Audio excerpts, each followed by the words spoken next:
Hürmetlik vatandaş, endi növbetlikillik siyimiz kıska haberdi. Bugünkü islağa 2020 yıl 9. ayının 12. günü hafta şembe. Endilikte kıska haberle. Prezident Trump torunu yığdı. Şarkı Janubi Asiyada hal kılgıç uruş kıldı. Yani manevi uruş kıldı. Cuma. Devlet işlakatı Mike Pompeo bu devletlerle alaq kılıp Beijing'den zomagerliği karıştırıp Beijing'den en ahırık hayatlık yoluna etip taşladı. 9. ayının 10. günü halkılık beytler yutup Şıtav haberleri Xi Jinping Cumhuriyet Kompartiyası sabık Sovyet'le gömürülügendek gömürülüşki yüzlendi dedi itiraf kıldı. Yani bir okuvete hürmetlik vatandaş anlap durun ha. Şıtav haberleri Xi Jinping Cumhuriyet Kompartiyası sabık Sovyet'le gömürülgendek gömürülüşke yüzlendi dedi itiraf kıldı. Şıtav TV 9. ayının 11. günü YouTube. Sahte terkibat teşvikat sistemisi Xi Jinping'in konu dostu Amerika'nın Cumhuriyet Turistlik baş elçisi uzun makale ilan kılıp Cumhuriyet Kompartiyasını tanqid kıldı. Tünüge sizlerge yetkizdik vatandaşlar. Cumhuriyet Hindistan çegrası Yaponiya-Hindistan harbiy iştirak ilişimi. Bu nokta Cumhuriyet Kompartiyasının cenini aladigan noktalardır. Jiangping Shika 9. ayının 11. günü YouTube. Bunu 9. ayının 11. günü Jiangping Shika sözlepti.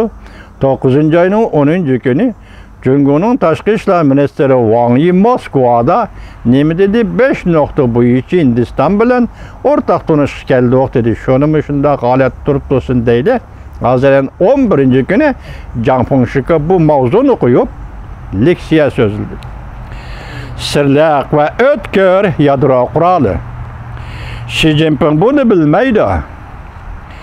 Chunqur tahlil qilsak, Prezident Trump saylan başlanışdan burun yadro qurollarga munosabatlik so'zlarni va bu so'zlarning ma'nisini oshkorlaydi. Amerika Cumhuriyeti yadro urushi qanchalik arliq qoldi? Jiangping Shika 9. ayının 10. günü YouTube. Yevropada Tayvan'ı ziyaret qilish dolqini ko'tarildi. Amerika'nın ikinci derecelik devlet işlakatı ve Tayvan'ı ziyaret kıldı. Avrupa oyg'ondi. Macron Fransiya'nın prezidenti Cumhuriyet Kompartiyasını qattiq ayıpladı. Uyg'uriston meselesi, Uyg'urlarning kishilik huquqi meselesi bo'yicha shunda qattiq ayıpladı. Bunu sizlarga biz yetkazdik.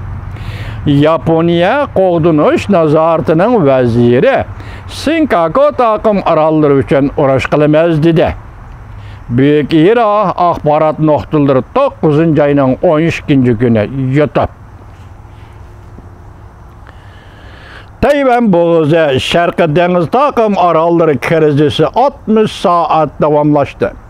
Hozir davomlashyapti. Cumhuriyet'in deniz hava armiya kısımları to'sib zarb vermekçi bo'ldi.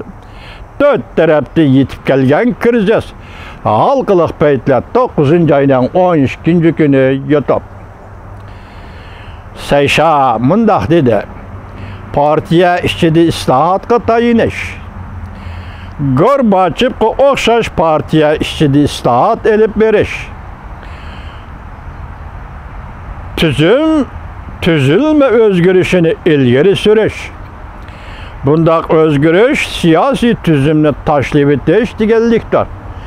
Gaygı emas, biyangı deydi. Sürüş bundaq özgürüş siyasi tüzümni tashlab etish deganlikdir. Siyasi partiyani tashlab etish deganlikdir. Butkul jamiyat tinch yo'l bilan özgürüş hosil qilish deganlikdir. Butkul jamiyat tinch yo'l bilan o'zgarganda ham ziddiyatlar bo'lib turdi.